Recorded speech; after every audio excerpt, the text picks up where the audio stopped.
जब होली का त्यौहार आता है तो हर घर में गुजिया बनती है और गुजिये में चाहिए होता है खोया। लेकिन क्या आपको पता है कि जितना भी बाज़ार में खोया मिल रहा है उसमें से ज़्यादातर नकली है और इसीलिए खाद्य विभाग को भी लगातार छापेमारी करती रहनी पड़ती है और उसके बाद जितना भी खराब खोया होता है उसको नष्ट भी किया जाता है। लेकिन आप इससे बचे रहें, इस पर बात करने के लिए हमारे साथ मौजूद हैं खाद्य विभाग से संजय प्रताप सिंह। उनसे हम जानते हैं कि अभी तक कितनी कार्रवाई हुई है, आगे होली तक क्या कार्रवाई होनी है और सबसे बड़ी बात, आप घर में रहते हुए किस तरह से ये जान सकते हैं कि आप जो खोया इस्तेमाल कर रहे हैं वो असली है या फिर नकली। संजय जी, सबसे पहले तो इस बात को कि अभी तक जो कार्रवाई हुई है, क्योंकि होली के समय में सबसे ज़्यादा खपत होती है और ऐसा कहा जाता है कि इतना तो दूध भी नहीं होता जितना खोया मार्केट में आ जाता है, तो अभी तक क्या कार्रवाई शहर में हो चुकी है? देखिए, हमारा विभाग लगातार शहर में, ग्रामीण इलाकों में प्रतिदिन, जब से हमारा अभियान चल रहा है उसके पहले से भी हम लोग सक्रिय थे। खोया मंडी में हमने मंडी वालों के साथ वार्ता भी की, क्योंकि यहाँ पे मूलतः खोया आसपास के जनपदों से आता है। कानपुर में खोए का उत्पादन इस तरह से नहीं होता है। उन्होंने भी अपने यहाँ काफ़ी चीज़ें सुधारी हैं, वो भी ऐसे नॉन ट्रैकिंग जिनकी हो सके उन लोगों से अपने खोए को प्राप्त कर रहे हैं। और जहाँ भी अगर हमें कहीं कोई गड़बड़ खोआ मिल रहा है तो हमारी FSW है, हम उसके साथ जांच कर रहे हैं। 7 लाख से अधिक का खोया हम लोगों ने विनष्ट भी कराया है, सैम्पलिंग भी हो रही है।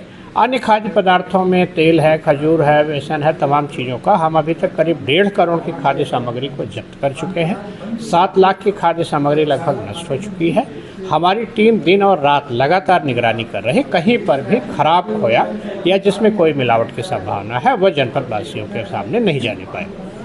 सर, अगर हम बात करें तो जैसे आम जो उपभोक्ता होता है अपने घर में इस्तेमाल करता है, ले आता है, उसे तो मालूम भी नहीं चलता कि असली है नकली है, उसके पास कोई मशीन भी नहीं होती, आप लोगों की तरह लैब भी उसके पास नहीं है। तो अगर कोई घर में ही जो खोया लाया है उसकी नॉर्मल तरह से टेस्टिंग करना चाहे तो कौन कौन से तरीके हैं जिससे वो ये पता कर सकता है कि उसका खोया असली है या नकली?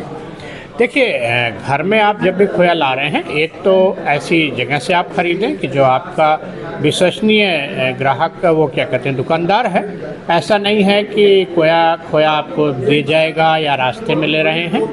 खोया एक मिल्क प्रोडक्ट है, उसमें जो दूध की स्वाभाविक महक होती है वो ज़रूर आनी चाहिए।